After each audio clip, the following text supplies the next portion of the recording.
Bonjour à toutes et à tous. Donc le live est lancé.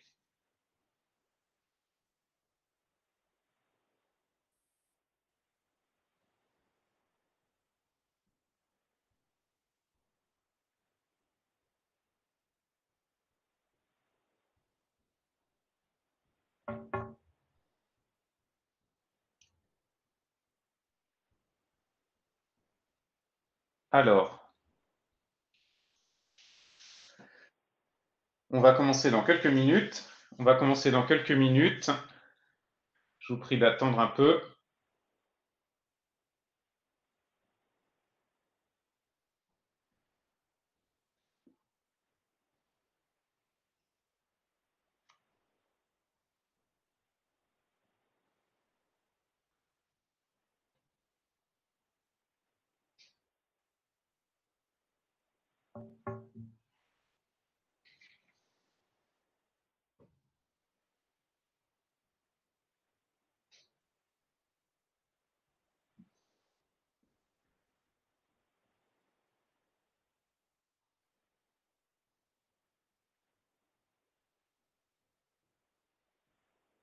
Hmm.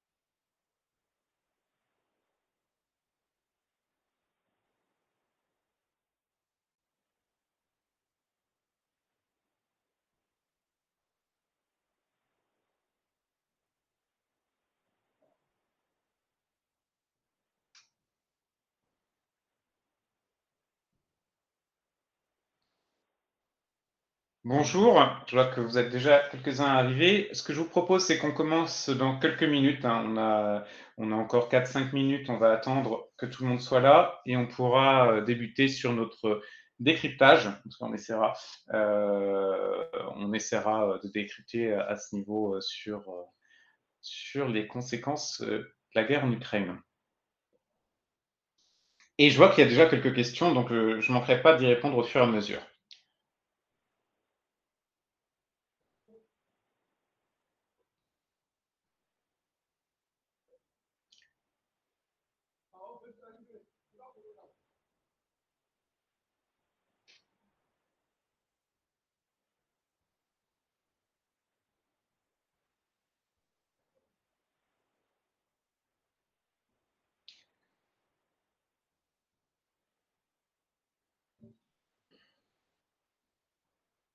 On attend encore 3-4 minutes, je vous prie, et on pourra commencer.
Alors, je vous propose qu'on commence progressivement notre webinaire un peu décryptage de ce qui se passe en Ukraine et bien sûr, bien évidemment, des conséquences.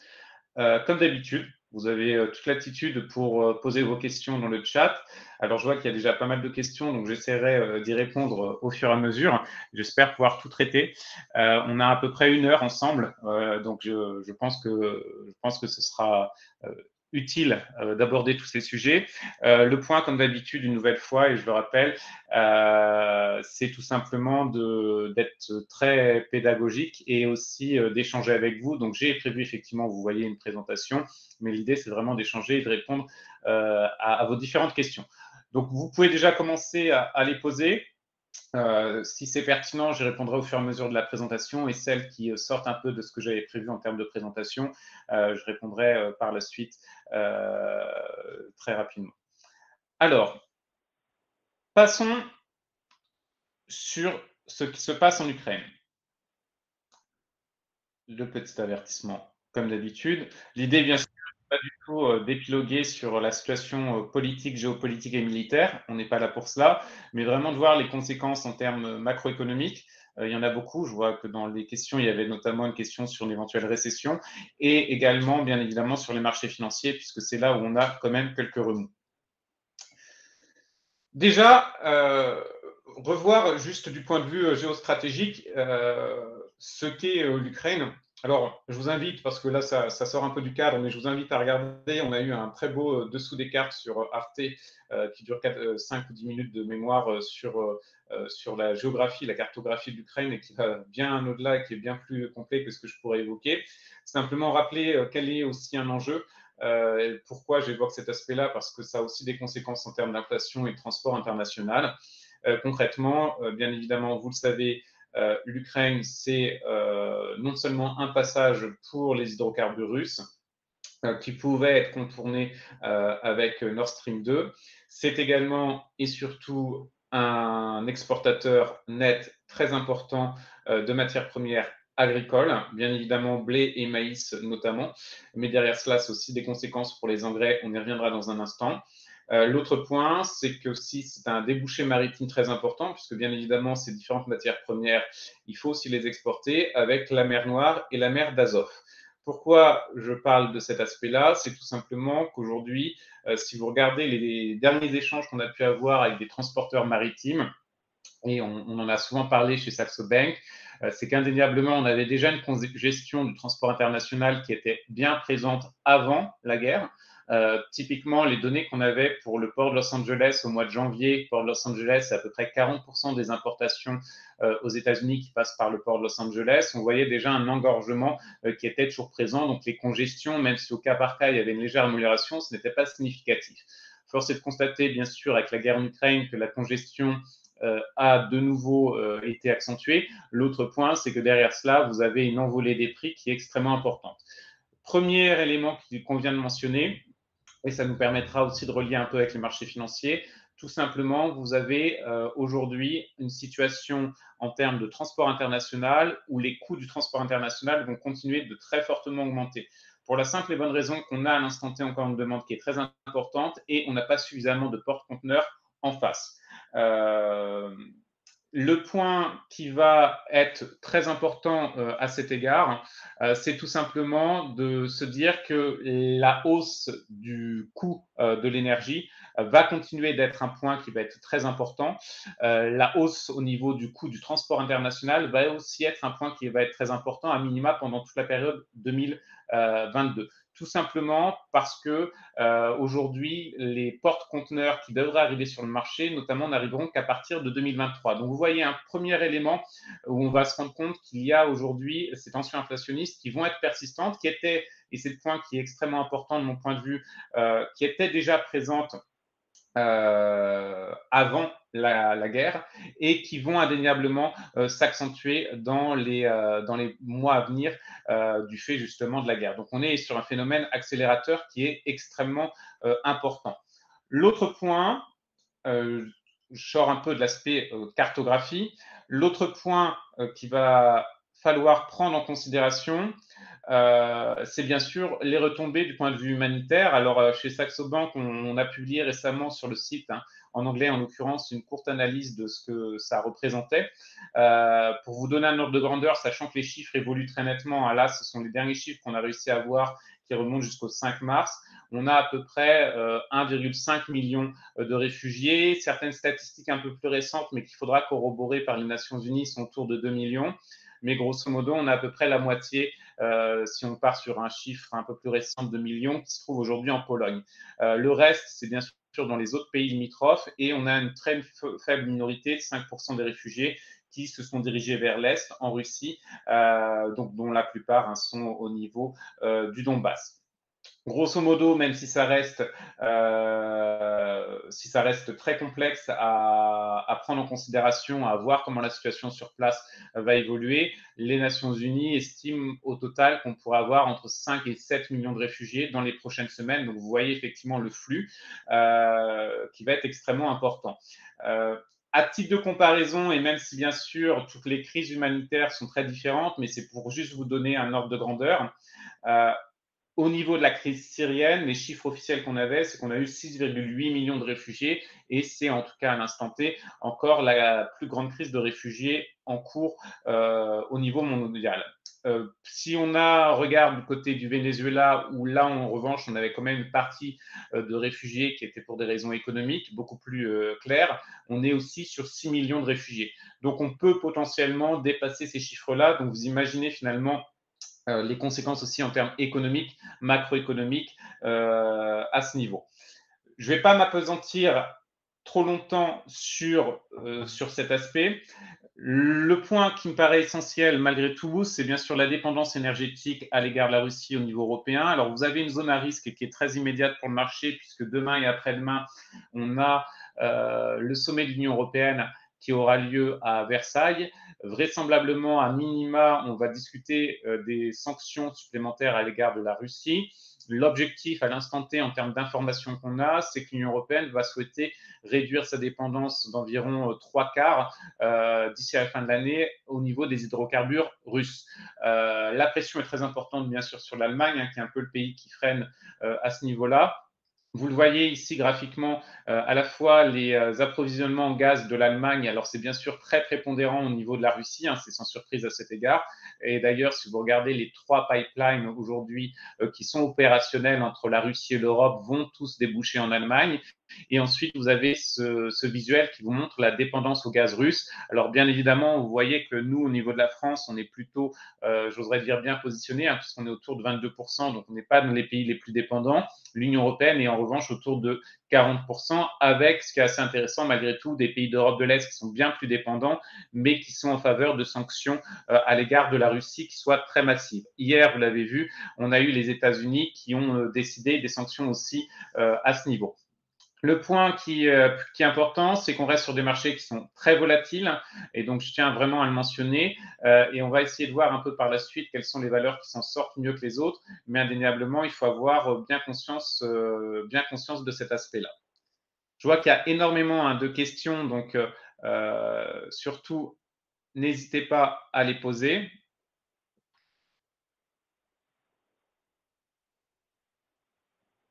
Alors, est-ce que vous voyez toujours mon écran?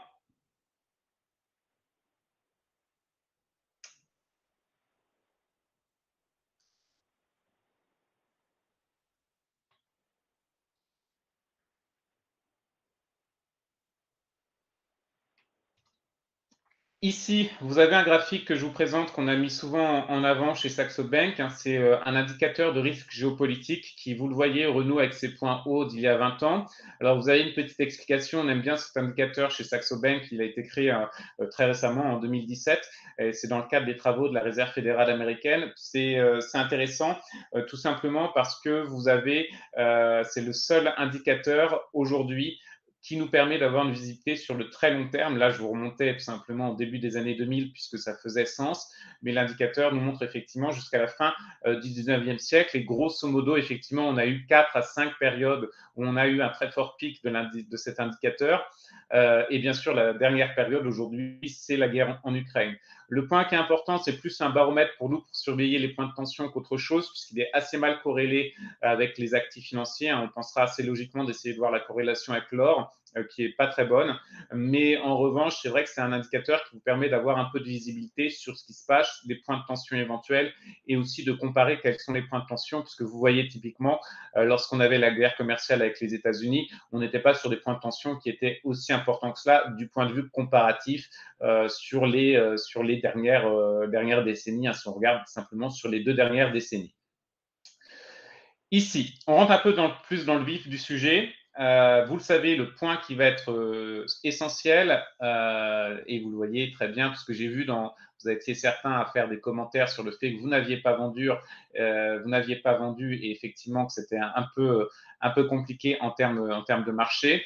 Le point qui est important, c'est là, ici, je vous ai présenté les différents thèmes d'investissement qu'on met en avant chez Saxo Bank. Vous pouvez les retrouver sur le site assez régulièrement. Et vous le voyez, grosso modo, si on regarde depuis le début d'année, vous avez, ou en tout cas sur un horizon plus court terme, depuis le début d'année, vous avez une seule thématique d'investissement aujourd'hui qui assez logiquement une sorte de rempart à ce qui se passe sur le marché, à savoir tout simplement le secteur de la défense et de l'armement. Assez logiquement, il y a même un débat pour intégrer le secteur de l'armement et de la défense dans les critères ESG. On pourra éventuellement entrer dans ce sujet-là un peu plus tard. Et si on regarde en revanche sur un horizon un tout petit peu plus court terme, on peut rajouter quelques secteurs qui s'en sortent plutôt pas mal. C'est notamment indéniablement la cybersécurité pour des raisons encore évidentes, la transformation énergétique qui est un thème de long terme bien sûr chez nous, et ensuite la logistique qui est aussi un thème assez intéressant. On rajoutera le secteur des matières premières. Là, j'ai un peu dévoilé finalement déjà les secteurs qui servent un peu de valeur refuge en cette période, sachant qu'il y a quand même une sorte de vente panique en bourse et qu'on a simplement quelques secteurs d'activité qui échappent à cette thématique-là, ou en tout cas à ce facteur de risque-là.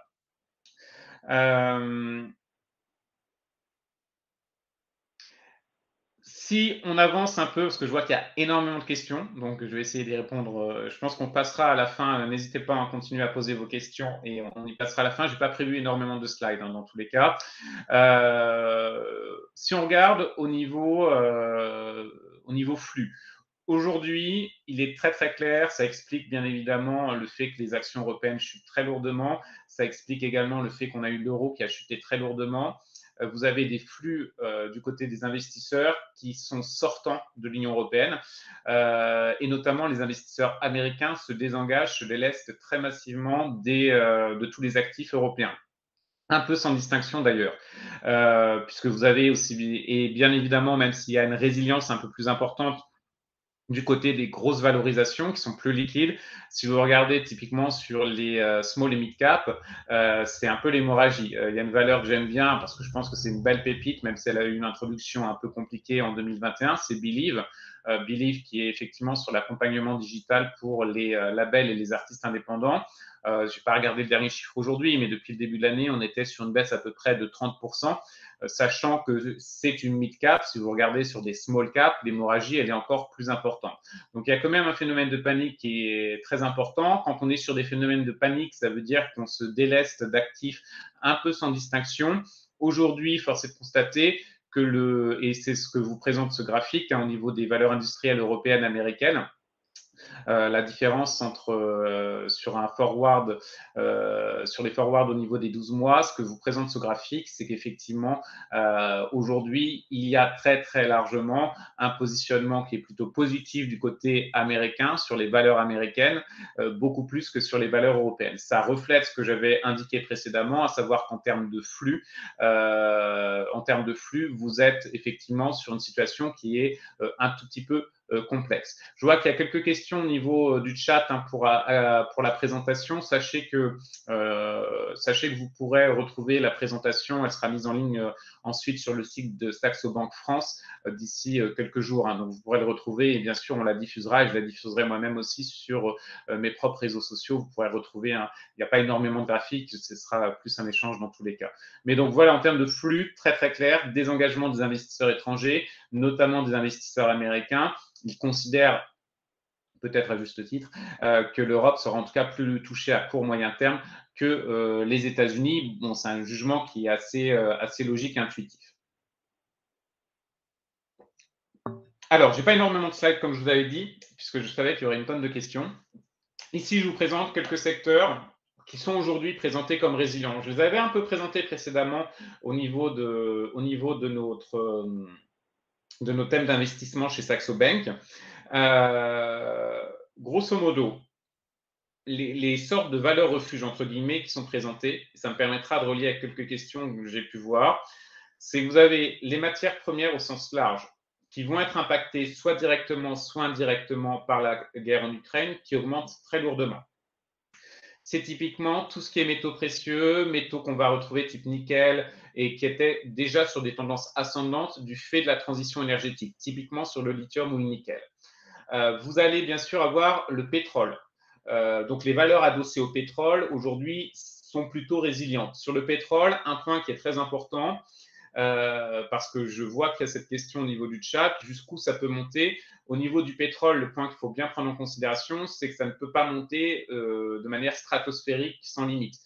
Typiquement, la Russie a indiqué qu'à cause des sanctions qui ont été mises en place, on va avoir un prix du baril de pétrole qui pourrait monter à 300 $. La réalité, c'est que c'est assez peu probable. En général, quand on atteindra la zone, alors ça reste une zone de prix, c'est compliqué, mais ça vous donne un ordre de grandeur. Si on atteint 140 à 150 $ le baril, vraisemblablement, on va avoir un ajustement par la suite. Pourquoi? À 140, 150 $ le baril, vous avez un phénomène de suppression de la demande. Tout simplement, le tarif est trop cher et le stockage n'est plus rentable. Donc, vous allez avoir un ajustement qui peut prendre du temps en revanche, qui va se produire. C'est pour ça qu'au niveau du pétrole, il y a quand même une marge assez importante en termes de progression, on est d'accord, mais ça ne peut pas monter jusqu'au ciel ou jusqu'aux étoiles comme ça a pu être indiqué. L'autre point, vous le voyez un peu dans ce visuel, c'est bien sûr tout ce qui est engrais. Et là, vous voyez, il y a une très très forte hausse, extrêmement importante, tout simplement parce que là, c'est vraiment lié à la guerre en Ukraine et sur les valeurs qui sont adossées à la production d'engrais. On vous en a listé quelques-uns à partir des données qui sont disponibles sur Bloomberg. Alors, les hausses ne sont pas toutes de la même hauteur. On en parlait dans la newsletter de ce matin de Saxo Bank et je vous invite bien sûr à vous inscrire si ce n'est pas déjà le cas. Typiquement, une valeur comme Nutrient, qui est la première dans mon tableau, elle a très lourdement augmenté, si je ne me trompe pas, 30 ou 40% de mémoire depuis le début de l'année. Corteva, en revanche, on est sur une progression de moins de 10%. Après, bien sûr, il y a des différentiels, mais là, je vous ai listé notamment toutes les valeurs adossées à la production d'engrais. C'est pas un thème très sexy, on est très direct, mais en tout cas qui servent aujourd'hui de valeurs résilientes et on est uniquement sur des valeurs très liquides, hein, donc c'est des valorisations qui sont supérieures à 5 milliards en l'occurrence de dollars. Je vous ai présenté. Après, on pourrait aller plus dans le détail, mais comme je vous ai dit, dans un marché comme celui-ci, la réalité, c'est que bon, il n'y a pas 30 000 solutions pour essayer de se couvrir, mais un des réflexes qui est assez logique, c'est d'aller vers les valeurs liquides. C'est pour ça aussi qu'au niveau des small et des mid cap, on a une sorte de carnage parce que tout simplement, c'est moins liquide et donc vous avez un désengagement plus important, peu importe d'ailleurs la qualité vraiment intrinsèque de l'entreprise. Le secteur de l'armement et de la défense est un secteur qui est un peu nouveau et que nous, on met en avant chez Saxo en termes d'investissement, tout simplement parce qu'aujourd'hui, vous allez avoir, et c'est très net, des États européens qui vont investir massivement dans la défense, un objectif 2% du PIB. Je pense qu'il y a toujours cette question, est-ce que c'est ESG ou pas l'armement? Il y a un vrai débat. Je ne vais pas rentrer trop dans le détail parce que de mon point de vue, finalement, il y a tellement. Enfin, l'ESG veut dire tout et n'importe quoi. On l'a vu avec Orpea récemment. Donc, la réalité, c'est que finalement, il y aura dans tous les cas des flux entrants au niveau de cette thématique qui est une thématique long terme. La logistique, c'est une des thématiques qu'on aime bien chez Saxo, qu'on a mis en avant depuis plusieurs mois, parce qu'on fait partie des banques qui considèrent qu'aujourd'hui, vous n'avez pas une amélioration suffisante au niveau du transport. Donc, c'était ce que j'avais évoqué en introduction, à savoir qu'il y a notamment un manque de porte-conteneurs sur le marché, ce qui fait que les coûts du transport international ne cessent d'augmenter et surtout que même lorsqu'on aura ces conteneurs sur le marché en 2023, la réalité, c'est que vous n'allez pas avoir une décrue suffisante. Donc, on est sur une thématique de long terme et les valeurs de la logistique, foncièrement, aujourd'hui, sont sur une tendance qui est plutôt assez haussière. Je vois que certains ont des problèmes de transmission. Est-ce que c'est le cas de tout le monde ou est-ce que pour les autres, on est bon en termes de transmission? Ça peut être. N'hésitez pas à me revenir vers moi.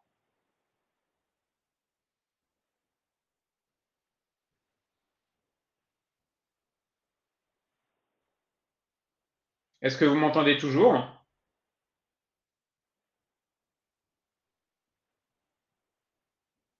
OK, bon. Ferté, je voyais qu'il y avait un petit sujet, je pense que c'est malheureusement de votre côté plutôt. Merci beaucoup à Cédric et Jean-Luc et Daniel également, qui sont revenus. Donc vous voyez, il y a quelques thèmes aujourd'hui qui permettent, d'être un tout petit peu moins exposés au marché et surtout le point qui est important, c'est que ces différents thèmes que j'évoque avec vous, de notre point de vue, c'est pas uniquement des thèmes liés à la guerre en Ukraine, peu importe sa durée. Pour nous, c'est des thèmes qui vont être certainement prolifique à moyen long terme. Et il y a un autre thème alors, qui est très très négligé, c'est l'uranium. L'uranium, vous le voyez dans mon visuel, grosso modo, ça a très faiblement augmenté, hein, 5%, donc on n'est pas sur un bond. Mais chez nous, chez Saxo Bank, on a la conviction qu'indéniablement l'uranium, et donc derrière ça, c'est vraiment l'énergie nucléaire, va faire partie du futur et surtout, vous allez avoir un revirement d'opinion dans les pays qui ont décidé de s'en désengager. La Belgique, qui devait fermer ses centrales nucléaires dans les années à venir, a décidé en tout cas d'ouvrir de nouveau, alors pas un peu à marche forcée le débat pour savoir si c'était opportun. L'Allemagne va aller dans ce sujet-là, donc l'uranium est aussi peut-être une des valeurs qui est un peu décotée, mais qui peut être intéressante dans cette thématique d'investissement que je vous présente. Alors, vous êtes certain à me demander s'il existe une liste de ces différentes actions. Là, je vous en ai présenté notamment sur la production d'engrais. En tout cas, c'est simplement une liste. Hein, on ne fait pas de conseil d'investissement à ce niveau. Hein, donc, thème d'investissement avec les valeurs supérieures. On a pris pour la production d'engrais les valeurs qui sont supérieures à 5 milliards en termes de valorisation. On pourra vous communiquer, sachant qu'on a déjà sur le site Saxo Bank, mais en anglais, vous avez déjà quelques listes en général. Et sur l'uranium, on va essayer, je vous enverrai une liste. Vous pouvez, je ne sais pas si vous êtes déjà abonné à la morning letter de Saxo Bank chaque matin, et généralement j'essaye un peu de revenir sur ces thématiques-là, donc ça peut être aussi un bon moyen de les avoir. Avant que je réponde à vos questions, juste un tout petit point. Alors, c'est en anglais, donc je ne sais pas si ça intéressera tout le monde, mais je voulais mentionner, alors bien sûr, Saxo Bank, comme toutes les sociétés, les individus, nous sommes évidemment tous concernés hein, par ce qui se passe en Ukraine. Donc, on a, comme beaucoup aussi d'acteurs financiers, on a fait récemment un don pour aider l'Ukraine de 250 000 euros en l'occurrence. On a aussi invité récemment au Danemark l'ambassadeur d'Ukraine au Danemark qui a eu un entretien avec Kim Fournet, mais aussi Stine Jacobsen, notre Chief Investment Officer. Vous pouvez retrouver, hein, j'ai mis le lien à ce niveau si vous souhaitez visualiser. Hein, c'est un entretien qui est assez intéressant, qui sort indéniablement de l'aspect économie et finance, mais qui vous montre un peu où est-ce qu'on en est, où est-ce qu'on se situe à cet égard et quels sont les sujets qui vont être importants. Ça, c'est un peu en termes de conclusion, juste de la présentation. On est bien en termes de timing parce que je pense qu'il y a pas mal de questions. Alors, si vous me permettez, je vais essayer de revenir sur cela. Je vais arrêter juste le partage au niveau de l'écran.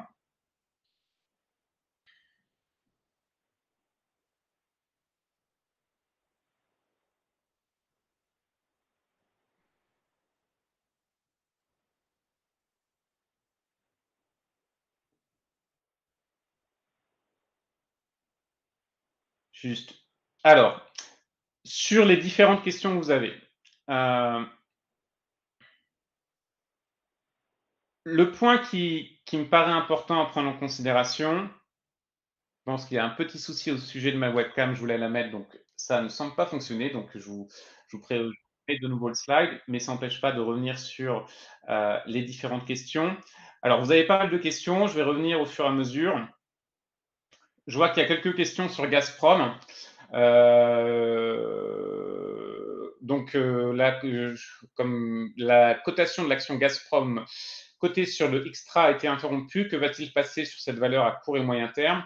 Alors, sur toutes les valeurs un peu russes, hein, les grosses valeurs russes qui ont perdu énormément de valeur au cours des derniers jours. Certaines, on est quasiment sur des penny stocks. Et vous savez certainement que quand on est sur des penny stocks, la réalité, c'est qu'il faut s'en désengager très lourdement. Aujourd'hui, la réalité, autant sur le marché qui est compliqué, je pense qu'il faut aussi avoir conscience, faire le dos rond sur ce type d'événement, puisque la réalité, c'est que c'est très dommageable pour le marché, ce qui arrive, le marché financier. On a une forte baisse, mais la réalité, c'est que c'est une panique. Donc, par nature, c'est exagéré. À un certain stade, les marchés vont renouer avec la hausse, plus durable, en tout cas que des rebonds techniques, comme on a pu le voir ce matin. En revanche, sur tout ce qui va être actif russe, pour moi, très objectivement, on est au stade de penny stock. C'est des actifs que si vous avez, j'oserais dire, la malchance d'avoir dans votre portefeuille, il n'y a aucun intérêt à les conserver, même si j'imagine bien que ce sont des pertes potentiellement importantes, mais il y a assez peu de chances que ces actifs russes type Gazprom renouent avec la hausse. Parce que vous avez une myriade de risques. Vous voyez les mesures qui sont prises aussi en Russie. Je pense que l'État russe aujourd'hui est prêt à ce que des entreprises russes cotées typiquement n'honorent pas leur remboursement de dette, en tout cas le fassent en rouble au lieu de monnaie étrangère, parce qu'il y a une partie d'endettement en monnaie étrangère, notamment dollar, euro. Donc c'est vraiment des actifs qui sont plutôt risqués. Je vois qu'il y a quelques questions aussi qui sortent un tout petit peu du champ. Une sur Atos, je reviendrai un tout petit peu plus tard sur cet aspect-là. Est-ce qu'on peut s'attendre à une récession à venir? La réalité, de mon point de vue, non. Alors, ça ne veut pas dire que c'est optimiste pour autant. J'en parlais avec une journaliste que j'apprécie beaucoup au Figaro avant qu'on commence le webinaire. On parlait un peu en termes de perspective. Alors, le schéma récession est peu probable parce qu'on est à un niveau en termes de performance économique qui est très, très différent des autres cycles. On a un chômage qui est relativement bas, des fonds propres des entreprises qui sont plutôt consistants. Bien sûr, il y avait cet aspect inflation, mais il était déjà présent. Certaines entreprises ont réussi à le gérer, toutes ne pourront pas le gérer, il faut être très clair. Et il y a une logique un peu de quoi qu'il en coûte, qui sera sûrement plus ciblée pour faire face à la situation.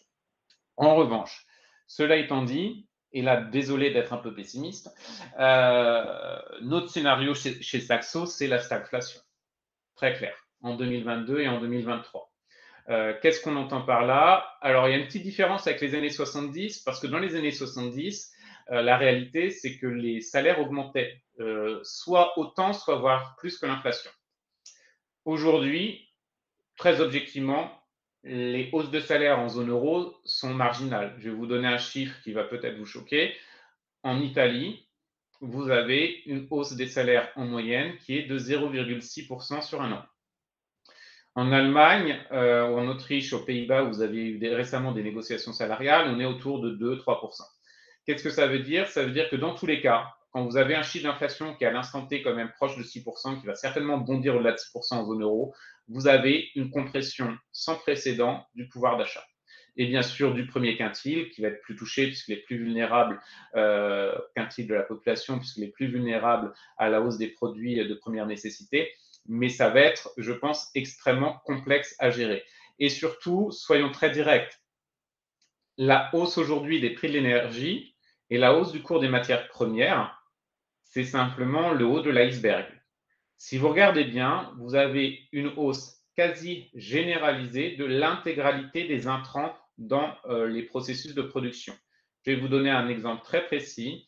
Dans le domaine des semi-conducteurs, je pense que si on faisait un sondage, j'aurais pu le faire d'ailleurs parce qu'on a ce dispositif sur la plateforme, vous seriez très peu à savoir que justement l'Ukraine est une plaque tournante essentielle au niveau des semi-conducteurs. Je vais vous confier un secret, je ne le savais pas avant de m'y être intéressé aussi. Et donc, l'Ukraine, notamment, exporte 90% des néons de qualité semi-conducteur. Et ces néons, vous allez les retrouver dans vos outils d'électroménager, vous allez les retrouver notamment dans tous les smartphones. Donc, ça veut dire quoi? Ça veut dire que ce n'est pas uniquement l'énergie ou encore matières premières agricoles qui augmentent, c'est tout qui va augmenter. Et le problème, ça ne veut pas dire qu'on est sur une récession, mais vous êtes sur une stagflation qui va être très compliquée à gérer à ce niveau.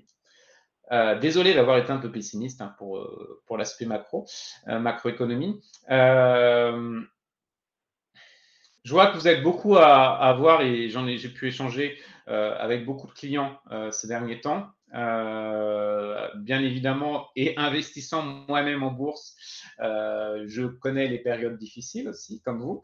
La réalité, c'est qu'il n'y a pas de bonne solution. Alors, vous aviez la solution des options pour vous couvrir un peu face à ce risque. Les options, c'est un peu cher aussi, il faut avoir conscience de cet aspect-là.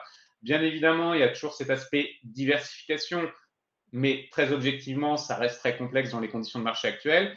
Et si ça peut vous rassurer, si vous regardez au niveau des principaux asset managers à Paris, ceux qui s'en sortent le moins mal, ils ont des baisses depuis le début de l'année de 10 à 15%.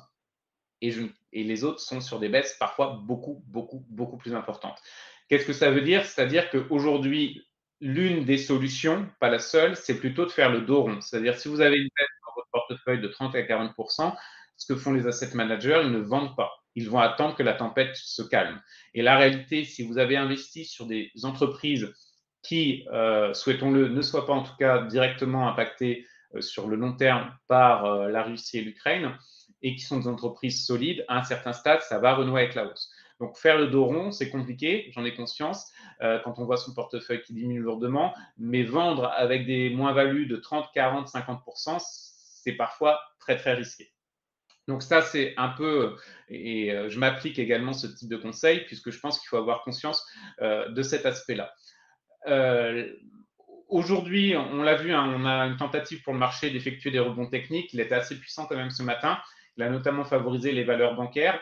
Ça reste toujours un peu compliqué à savoir qu'est-ce qui va se passer dans les prochains jours. Et je pense qu'objectivement, on va être sur encore des marchés qui vont être dans une situation assez complexe, de mon point de vue.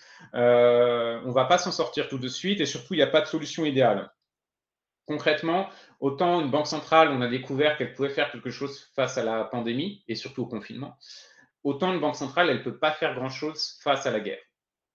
Ce que je veux dire, c'est que la réunion de demain de la BCE, dans tous les cas, ça ne pourra que décevoir parce que la réalité, notamment en zone euro, c'est que toute l'inflation qu'on a, c'est de l'inflation qui est importée. Donc, vous pouvez, si vous le souhaitez, augmenter les taux directeurs, mais ça ne changera pas la direction de l'inflation. Et finalement, vous allez plus pénaliser la croissance d'ailleurs. Donc, le stimulus qu'on pourra attendre au niveau des banques centrales, on ne va pas l'avoir, puisque c'était une question notamment qui a été posée au niveau du chat. Ça veut dire quoi? Ça veut dire que le point un peu, j'oserais dire, qui nous permettra d'être un peu plus optimiste sur les marchés boursiers, c'est certainement d'avoir c'est le scénario, j'oserais dire, peut-être le plus réaliste, une sorte de pourrissement de la situation malheureusement en Ukraine, parce que je pense que trouver une solution durable est un peu hors de portée, mais avoir un pourrissement de la situation et surtout une forme de statu quo, ça peut être l'élément qui permettra au marché de moins porter attention à cette thématique guerre, en étant très prudent. J'ai échangé avec énormément de nos clients ces dernières semaines, et y compris avec des asset managers, et la réalité, c'est qu'on est vraiment dans cette zone d'incertitude. Donc, il faut bien avoir conscience de ça, c'est-à-dire à minima, pas mal de volatilité. Euh,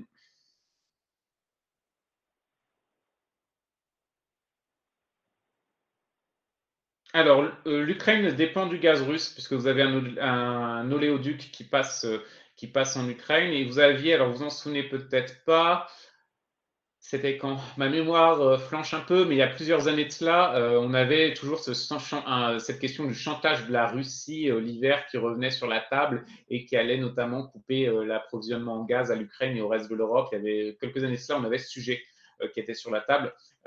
Et donc, effectivement, il y a une dépendance aussi de l'Ukraine à cet égard. Une question de Jeff. Que se passerait-il pour les Européens au niveau économique si les Russes refuseraient de nous vendre leur gaz et leur pétrole suite à toutes les sanctions contre eux? C'est une très bonne question et peut-être qu'on sera confronté à cela rapidement, puisqu'aujourd'hui, à l'instant T, avec les informations qu'on a, le sujet pour les Européens, c'est de dire on réduit notre dépendance, mais d'ici à la fin de l'année.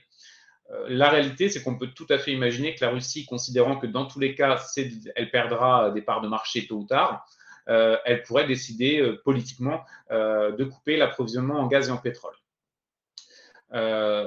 Si on regarde au niveau du gaz, parce que là j'ai les chiffres en tête, typiquement on a des réserves, des stocks d'urgence. Chaque pays a des stocks d'urgence.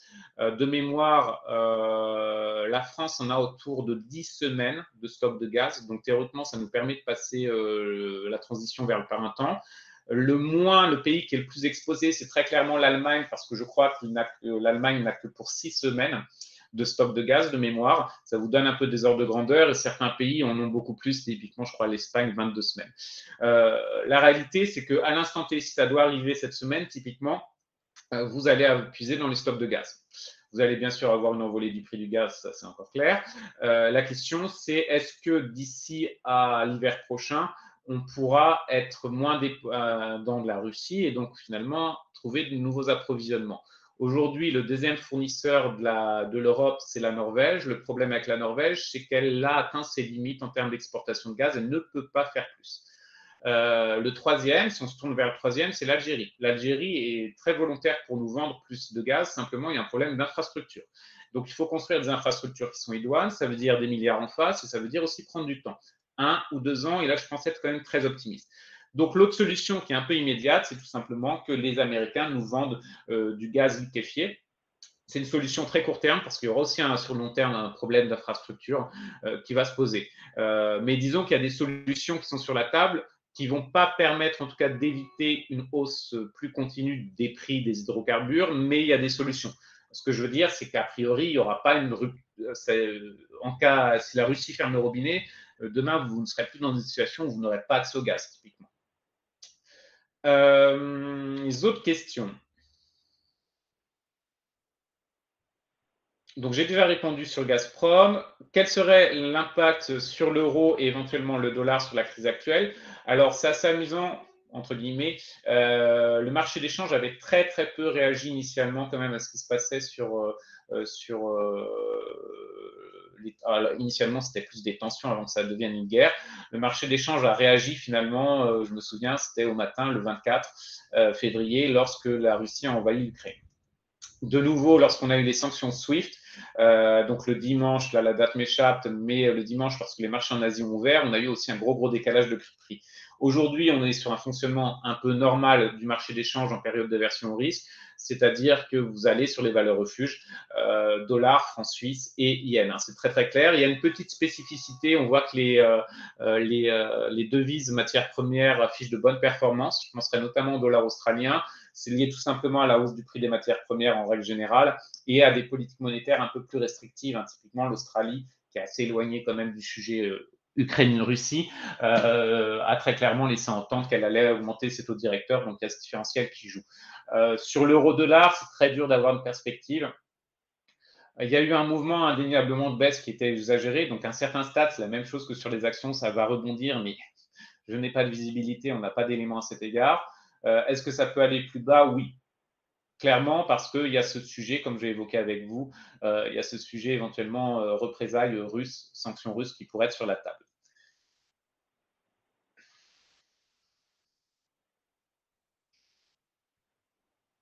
Donc, il y avait plusieurs questions. Il y a une question toujours sur le marché d'échange et qui est est-ce que la crise actuelle ne favoriserait pas la monnaie chinoise à terme? C'est ce qui a été souvent mis en avant.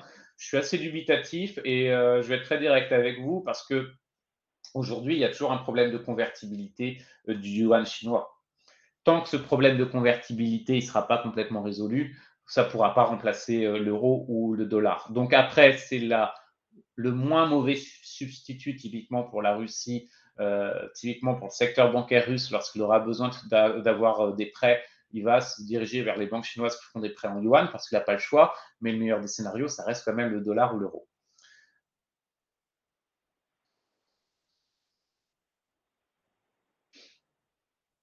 Je lis en même temps certaines questions qui sont un peu longues. Est-ce que l'or physique est une bonne idée de diversification? Si oui, dans quel pourcentage d'allocation de portefeuille? Oui, pourquoi pas. Après, l'or physique, ce n'est pas le plus aisé, mais vous pouvez vous adosser aussi à des contrats sur l'or. C'est tout aussi simple, je pense. Et en termes de coût, c'est plus intéressant sur du long terme. Le pourcentage, l'or n'a pas tant augmenté que cela par rapport à d'autres actifs, mais je pense qu'en horizon 5% peut être tout à fait raisonnable. Sachant que l'or peut être surtout très intéressant au-delà de l'aspect actuel, peut être intéressant surtout dans l'aspect stagflation, de mon point de vue. Bien que l'UE soit la région la plus impactée, n'est-il pas plus intelligent de profiter de la forte performance des banques européennes, a priori peu impactées, type les banques de détail? Je reste toujours très dubitatif sur les bancaires européennes. Alors bien sûr, hein, il y a la hausse des taux qui va jouer, c'est un élément de soutien, on le voyait en début d'année. Euh, mais de mon point de vue, et c'est vraiment personnel, je pense que les banques, beaucoup de banques européennes font face à des défis bien trop importants. Ça reste des valeurs qui sont un tout petit peu volatiles et même elles ont beaucoup perdu en valorisation. Mais là, c'est vraiment un avis purement personnel. On pourra tout à fait me challenger hein, sur ça. C'est très clair. Alors, on a encore beaucoup de questions, donc j'essaie de répondre à toutes.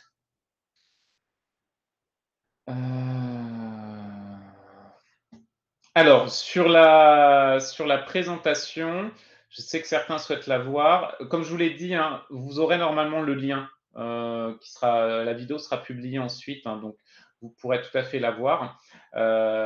Sinon, il suffit de m'envoyer un email cdk@saxobank avec un K à la fin .com et je vous enverrai la présentation en format PDF hein, si vous souhaitez la voir.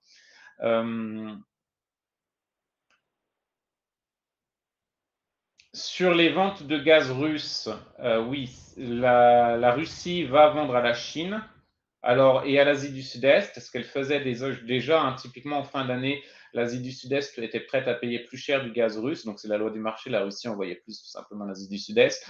Et vous avez surtout une intensification des relations commerciales Russie-Chine. Avant le conflit, vous aviez notamment un oléoduc reliant la Sibérie à la Chine, Sibérie 2, qui avait été opérationnel.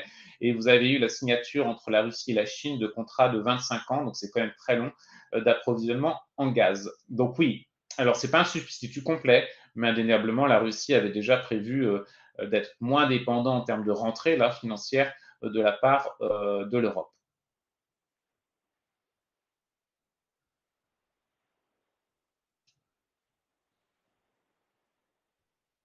Est-ce que l'alternative CIPS se présente comme une alternative sérieuse au SWIFT? À ma connaissance, non.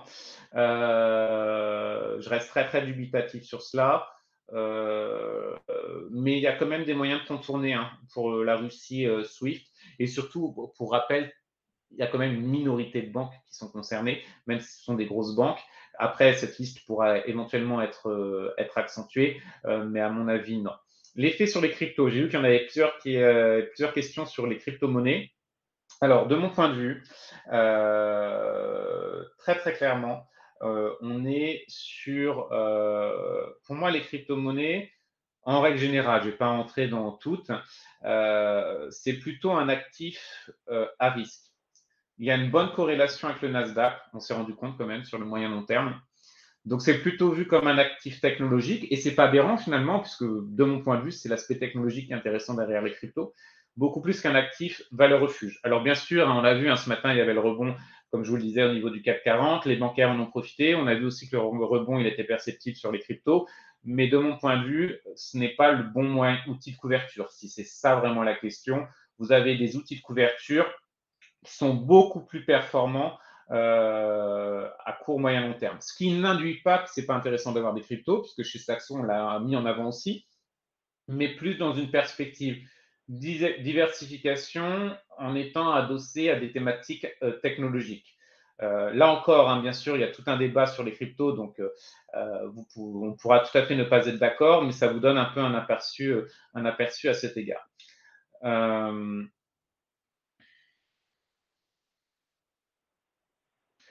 Question de Marc qui est pertinente. Est-ce que cela vous semble une bonne idée de profiter de la baisse des marchés actuels pour investir ou vaut-il mieux attendre de voir comment la situation va évoluer? A priori, de mon point de vue, et ça reste toujours complexe, le point bas, il n'a pas été atteint.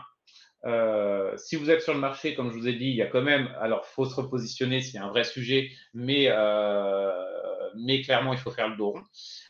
Ensuite, si on va un tout petit peu plus loin, il y a des valeurs qui sont très fortement décotées, très très nettes. Je vous parlais de Believe, mais il y en a énormément sur du mid-cap.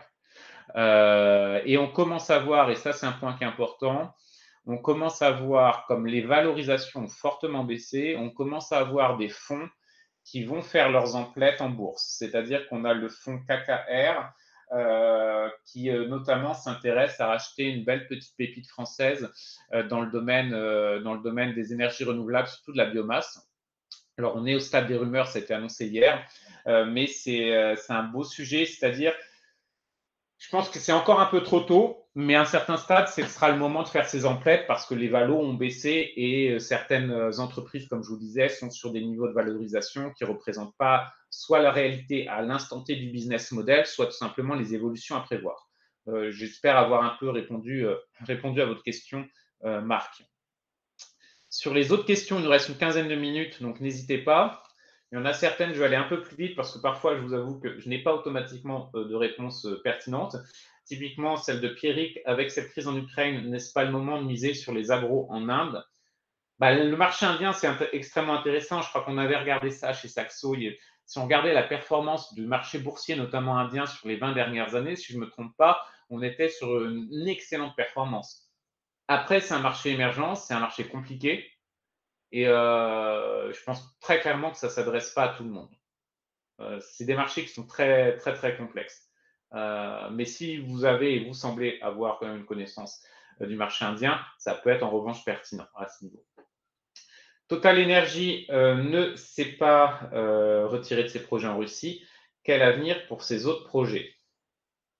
Ma conviction, c'est que la pression va être tellement forte qu'à un certain stade, toutes les entreprises se retirent à minima temporairement. On l'a vu, je crois, encore dernièrement, je crois que c'était hier, McDonald's. J'ai vu Levi's, si je ne me trompe pas aussi hier. Vous avez une telle pression aujourd'hui qu'à un certain stade, ce sera un retrait à minima temporaire. Après, encore une fois, comme je vous l'ai dit, les entreprises qui seront directement exposées au sujet Ukraine et Russie, et ça peut être large, hein, ça peut être du fait des chaînes de production, etc., vous aurez un quoi qu'il en coûte qui sera ciblé. Pour moi, typiquement, la question de la dette publique aujourd'hui, personne va. Déjà, on s'y intéressait objectivement pas trop, à part certains en France, mais objectivement, en Europe, on s'y intéressait peu. Demain, du fait de ce qui se passe, la dette publique, c'est même pas en arrière-plan, c'est au fond de la cave.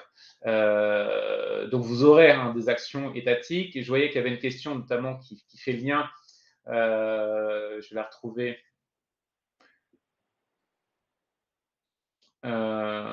sur qu'est-ce que pourraient faire les États.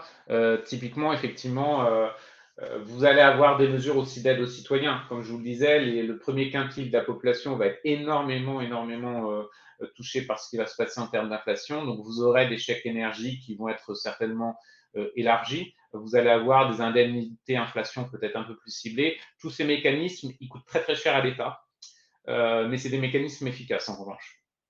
Et effectivement, c'était Ingrid, merci, puisque j'avais évoqué oralement cette belle start-up dans les énergies renouvelables, la biomasse, c'est effectivement Albioma, le nom. Merci de l'avoir retrouvé, le nom m'échappait. Et là, effectivement, parce que votre question, Ingrid, portait sur comment on explique le fait que cette valeur se porte bien, c'est que vous avez aujourd'hui des valeurs qui sont décotées et où il y a des rumeurs de fusion-acquisition. Mon point de vue, c'est qu'avec ce qui s'est passé, vous allez avoir dans les mois à venir un niveau de fusion-acquisition, notamment à la Bourse de Paris, qui va être extrêmement important.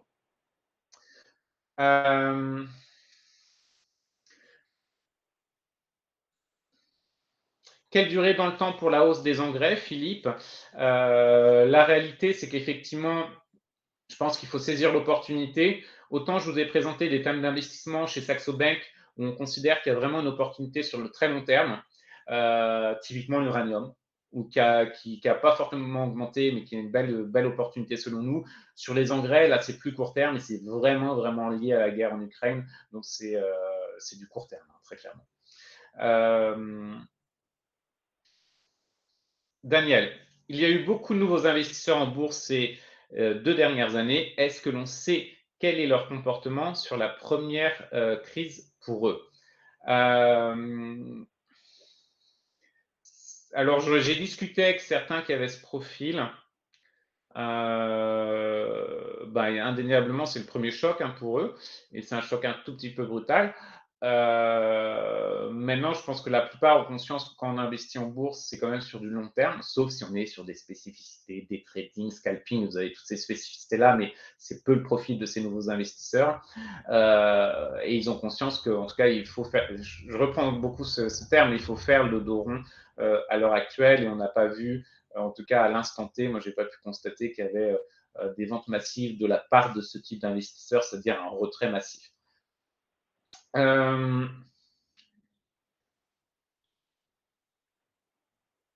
Daniel également. L'ESG est très à la mode, mais aussi très lié aux agences de notation qui sont censées classer les entreprises sur le sujet, ça c'est sûr. On a déjà vu à l'époque des subprimes que c'était du grand n'importe quoi, et encore plus récemment avec Orpea, indéniablement. D'où ma question, quelle est la crédibilité des agences de notation? Les grandes agences de notation, leur crédibilité est très faible sur l'ESG. Elles sont mauvaises sur ça. Vous aviez quelques pépites en France, une dont le nom m'échappe, mais dans tous les cas, elle a été rachetée par une agence de notation. Donc, je ne suis pas certain qu'aujourd'hui, elle arrive à travailler avec autant de latitude et d'expertise que précédemment. Euh, sur l'ESG, je suis tout à fait d'accord que l'ESG est important, mais aujourd'hui, les critères sont tellement variants, et Daniel, vous le rappelez à juste titre, il suffit de regarder Orpea. Orpea faisait partie des valeurs de bon père de famille, ESG, etc. On découvre le scandale et ça reste quand même dans les valeurs ESG. C'est ça le problème. Donc, c'est pour ça que même si indéniablement beaucoup d'investisseurs, et je les rejoins, il y a cette conscience qu'il faut investir sur l'ESG, il y a toute cette thématique-là, notamment les nouveaux investisseurs, mais la réalité, c'est que ça veut dire tout et n'importe quoi. Et de mon point de vue, comme ça veut dire tout et n'importe quoi, est-ce que vous devez vraiment prêter beaucoup attention aux critères ESG à l'instant T, en tout cas? Pas vraiment. C'est pour ça que pour moi, tant qu'on n'a pas des critères qui soient reconnus, unanimes, à minimum au niveau européen, il n'y a pas un grand intérêt à cet égard.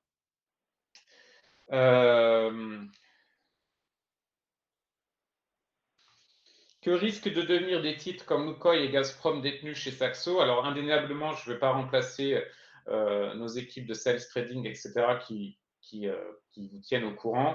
Mais juste la vision, et je vous invite bien sûr à les contacter s'il y a un sujet. La vision, en revanche, c'est qu'effectivement, on est sur ce type de valeur, c'est des penny stocks.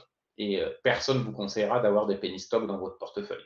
Et il y en a énormément déjà de penny stocks, donc aujourd'hui, pour moi, ce n'est pas des valeurs décotées. Le risque sanction peut être tellement durable, personne n'est en mesure de garder ce type de valeur sur du long terme. Est-ce qu'on a d'autres questions? Il nous reste 6 minutes à peu près.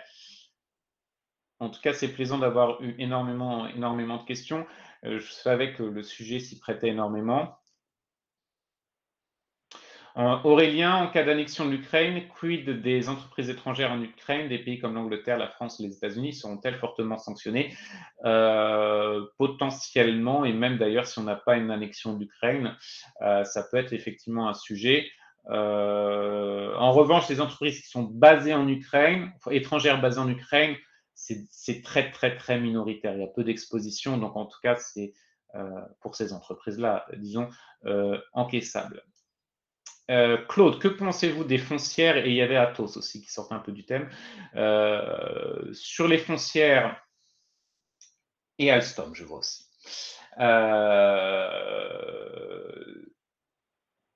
Sur les foncières, le point qui est important, grosso modo, moi je trouve que ça reste des belles valeurs. Le marché chinois est compliqué, mais je me souviens de belles valeurs qui étaient foncières chinoises il y a quelques temps de slide. Les grosses foncières, c'est Chine et États-Unis, de toute façon, en termes de où elles sont cotées. Pour moi, ça reste toujours intéressant hein, dans le portefeuille actuel. Alstom. J'avais beaucoup suivi le dossier Alstom en 2014, un peu moins aujourd'hui. Ça reste une valeur qui est un peu compliquée, mais je pense qu'elle a du potentiel et finalement, même si j'avais été un peu dubitatif, je pense que leur recentrage de marché était plutôt bénéfique. Atos, la réalité, c'est purement la vie aujourd'hui. Enfin, Atos, il faut la scission des activités. Et Atos a raté le tournant de la cybersécurité. Donc, ils doivent simplement faire une scission des activités. Ce qui est rentable, vous créez une entité en bourse qui sera intéressante. Mais aujourd'hui, Atos est très en retard sur la cybersécurité.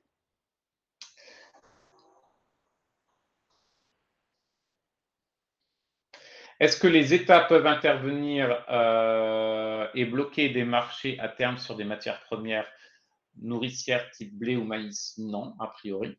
La réponse est rapide. Cédric, Total Energy, il faut être franc, une des boîtes dans les énergies fossiles qui fait le meilleur job aujourd'hui pour être dans le renouvelable et qui le fait bien. Donc, je pense qu'ils s'en sortiront bien pour être une valeur qui n'est pas ESG complètement. Euh,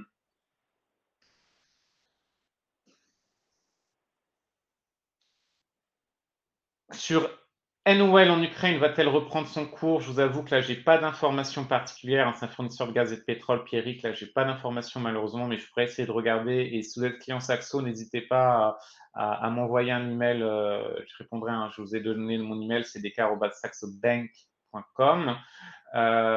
Sur les boîtes de cybersécurité, on a publié sur le site Saxo Bank, mon collègue, en l'occurrence Peter Ganry, a un peu travaillé sur le sujet. Vous en avez des belles boîtes de cybersécurité très clairement à ce niveau. Et oui, je voyais qu'il y avait Christophe sur l'uranium, si je me souviens bien. Quelles actions sur l'uranium? Les belles pépites, moi, que je connais sur l'uranium, c'est souvent des grosses startups. Donc là, c'est pas coté. Et on avait fait notamment c'est Copenhague, si je ne me trompe pas, Atomics, qui est en revanche non coté. Copenhague Atomics, qui est une très belle entité dans ce domaine-là. Sinon, sur du côté, aller sur pas sur des actions, aller sur tout simplement achat sur les contrats qui permettent d'investir sur l'uranium. A priori, c'est peut-être le plus pertinent quand on s'intéresse à ce secteur. Sur les oligarques russes, il y avait une question sur l'impact économique, c'est très faible, enfin, à part pour eux, mais globalement, c'est très faible. Ça fait partie du panel de mesures qu'on prend habituellement dans ce type de scénario. Que pensez-vous des valeurs grandes surfaces comme Carrefour? Alors là, en revanche, c'est exposé pas mal à ce qui se passe en Russie. C'est des valeurs qui ont un gros problème, qui vont avoir un gros problème en termes de marge à un certain stade. Déjà que les marges ne sont pas énormes dans le secteur, avec la hausse des différents produits, etc., ça va être très compliqué. Les engagements des banques françaises en Russie, alors il y a beaucoup de personnel, notamment typiquement, comment ça s'appelle, Société Générale, mais la réalité, c'est qu'en termes de pourcentage de chiffre d'affaires, c'est relativement marginal, c'est encaissable. Et la dernière question, si ça vous convient, et on fera bien sûr un autre point très prochainement, quelle perspective pour le secteur automobile? Compliqué. Très compliqué. Avant la crise, c'était compliqué, c'est encore plus compliqué aujourd'hui. Je crois que c'est Volkswagen qui est exposé en termes de chaîne de production à l'Ukraine, et donc ils ont dû fermer quelques usines en Allemagne. Pour moi, le secteur automobile, c'est un peu un secteur qui est systématiquement sauvé par l'État, c'est un peu comme l'aérien.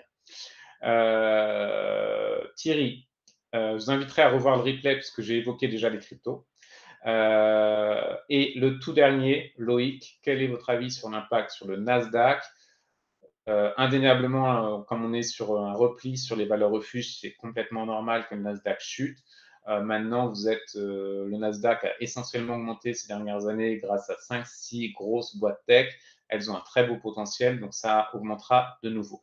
Simplement pour Ousni sur Camber Energy, je vous avoue pas avoir regardé dans le détail, donc là, il faudra simplement me relancer éventuellement, y compris sur Twitter, etc. Et je répondrai avec grand plaisir.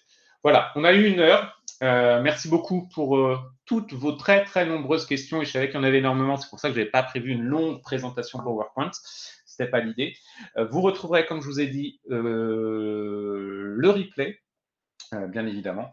Les équipes de marketing vont le mettre, je pense, demain ou après-demain, plus tard, en ligne. Et bien sûr, je reste à votre disposition si vous avez besoin. Encore, merci pour tout. Excellente journée et c'était un plaisir. Normalement, on essaye de faire au moins ensemble 1 fois par mois, donc en fonction des thématiques. Merci encore et vraiment très bonne journée.